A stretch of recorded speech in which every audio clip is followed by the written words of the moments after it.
செல்லம், நீ எனக்கு முதலும் நீ தான், முடியும் நீ தான். என் லைஃப்பில் எல்லாமே நீ தானே நினச்சிட்டு இருந்த. ஆனால் ஒன்று, நீ என் லைஃப்பில் கடைசி வரைக்கும் கூட இருப்பேன்னு நினச்சேன்டி. ஆனால் இப்படி பாதியில் விட்டு பிரிஞ்சு போகணுன்னு சத்தியமாக சொல்கிறேன், கனவுல கூட நினச்சி பார்க்கல.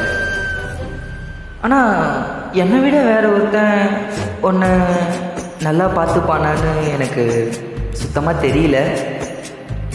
ஆனால் ஒன்று சொல்கிறேன், நீ எப்படி இருந்தாலும், நீ எங்கே இருந்தாலும் நல்லா இரு, சந்தோஷமாக இரு. உன்னை மனம் மணக்க துடிக்கும் உனக்கான உன்னவன் நீ, எனக்கான என்னவள். லாஸ்ட்டாக ஒன்று சொல்கிறேன், ஐ மிஸ் யூ.